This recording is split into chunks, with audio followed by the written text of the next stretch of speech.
$4.99, Heidi, makes me laugh. It's like, hey, $4.90. It's on sale today. $4.99, not $5. It's rough. It's rough on consumers.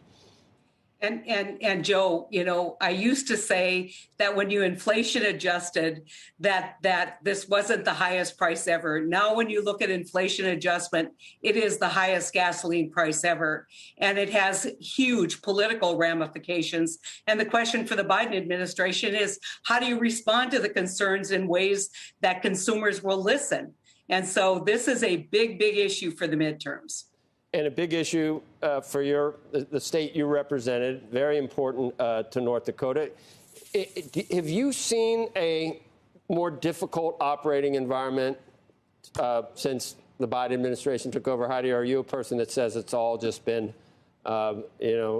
free market forces, supply and demand, the pandemic shut down production, there's ESG factors? How do you see it? I figure your constituents probably wish they'd open up, be a little, not slow walk all these things, more leases open, more refineries, more pipelines. You know, Joe, the reality is it's all of what you listed. But the question is, how much of that does the president have control over? And right now, the message that we need to send to investors is that this is not a short-term problem. It's a long-term problem, and investors should feel comfortable coming to the table with additional capital for additional drilling. Now, with that said, drilling is up about 60% nationwide since Biden took over. You know, I don't blame President Trump for the low drilling rate. That was part of the pandemic. Right. But when we look at the growth in drilling rigs, it's there. The problem that we're having is not just certainty in government regulation.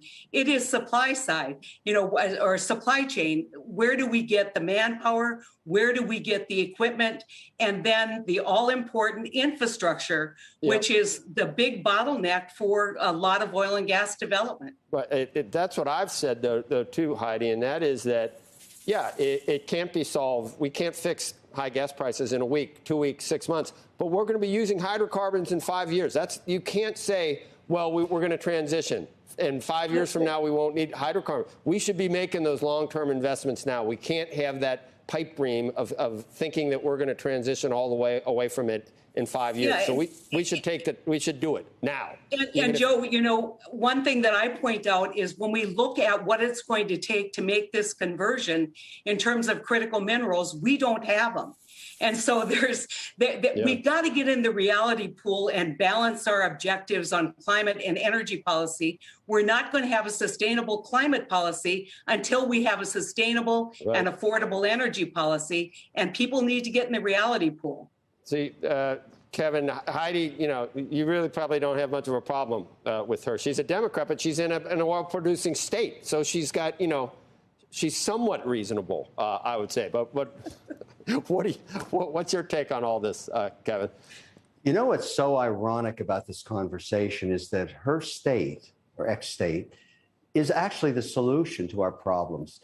It's been accused of fracking, and very successfully, but this is a unique geology in North Dakota. They have massive salt caves, absolutely huge infrastructure there that allows them to take flared gas, sequester the carbon, and push it back underground again. And the citizenship there endorses it because they get paid a royalty if their home is sitting above it. And carbon is inert. Now, why do I even know this? Because I went and saw Burgum last week, and the senator there as well, Hoeven, because I'm seeking clean energy for data centers. And they have one of the most unique states that nobody knows about. I don't know why the president doesn't fly there and point to the future of energy being exactly what they're doing in North Dakota. They still use traditional hydrocarbons, but they sequester the carbon. And they've got the big oil guys spending all the money there, the Exxons and the Chevrons, wanting to do that and point the world to this new solution. We're going to have hydrocarbons for the next 25 years. We need to transition. The messaging coming out of the White House has been exactly not that from the beginning. Shut down Alaska, shut down offshore, shut down the XL pipeline, make the leases next to impossible to get, have uncertain carbon taxes. The whole global infrastructure of energy is based on future forecasts of pricing. It's a global commodity. What the president says really matters. If tomorrow morning he woke up and said, look, just kidding on the shutdown, we're going into a transition mode. We understand that we have to transition. We need energy security, and starts talking about, look, we're going to open up that XM pipeline again. We're going to at least license 3 more refineries.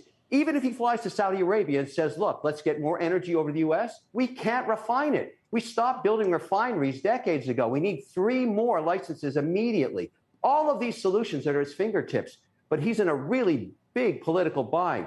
This $5 a price, and by the way, north of $5 in 21 states right now, is going to affect him in a brutal way in the midterms, as Heidi just suggested. He needs to move now, and you start by jawboning. That's what moves the futures market. You start talking transition. That's the solution. It's at his fingertips. And fly to North Dakota and see what they're doing. Those guys have it right.